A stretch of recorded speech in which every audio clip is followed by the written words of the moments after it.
ত্রয়োদশ জাতীয় সংসদ নির্বাচনে বাংলাদেশ জাতীয়তাবাদী দল এই নির্বাচনে যে বিজয় অর্জন করেছে সে বিজয় সম্পূর্ণভাবে বাংলাদেশের সকল স্তরের জনগণের স্বতঃস্ফূর্ত সমর্থনের ফসল।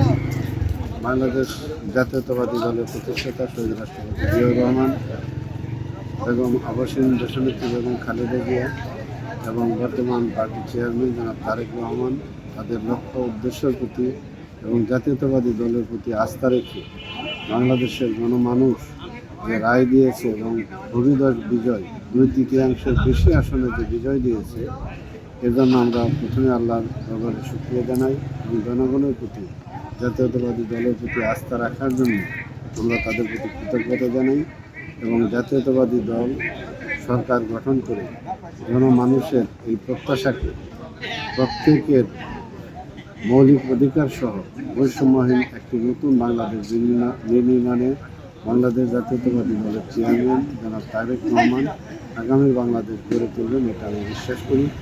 এবং দেশবাসী সকলের প্রতি আমাদের একটি আহ্বান, আমরা প্রয়াত শহীদ রাষ্ট্রপতি জিয়াউর রহমান এবং আবাসিক দেশনেত্রী খালেদা জিয়ার আদর্শকে অনুসরণ করে জাতীয়তাবাদী দলের মূল নীতির ভিত্তিতে দেশনায়ক তারেক রহমানের নেতৃত্বের প্রতি আস্থা রেখে সকল প্রকার অন্যায়, বৈষম্য, চাঁদাবাজ, দুর্নীতি এবং আইনের শাসন প্রতিষ্ঠা নিমিত্তে সকল প্রকার বৈষম্যের বিরুদ্ধে ঐক্যবদ্ধ থেকে জাতিকে ঐক্যবদ্ধ রেখে আগামী বাংলাদেশ পরিচালিত করবে।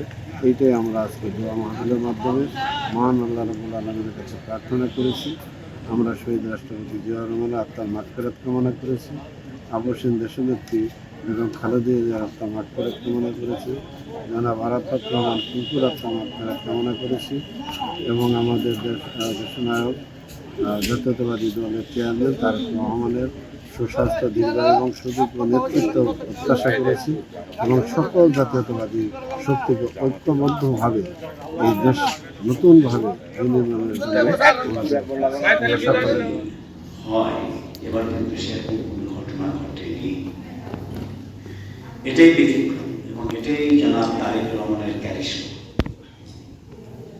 তার নেতৃত্ব কোন পর্যায়ে গেছে আজকের দিনের সার্বিক অবস্থা বিবেচনা করলে আমরা সেটা বুঝতে পারব।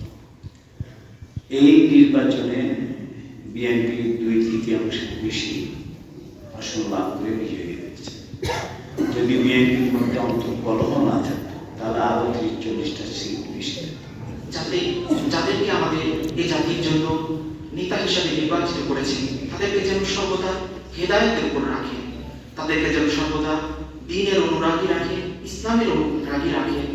সকল প্রকার আধিপত্যবাদের বিরুদ্ধে যাতে তারা অবস্থান করেন, সকল প্রকার অন্যায় অবিচারের বিরুদ্ধে অবস্থান করেন। শহীদ প্রেসিডেন্ট জিয়াউর রহমান, ইয়া আল্লাহ, তিনি আমাদের ছেড়ে চলে গিয়েছেন, ইয়া আরহামার রাহিমিন, তাকে আপনি জান্নাতের সুউচ্চ মাকামে অধিষ্ঠিত করুন, শাহাদাতের পূর্ণ মর্যাদা তাকে দান করুন।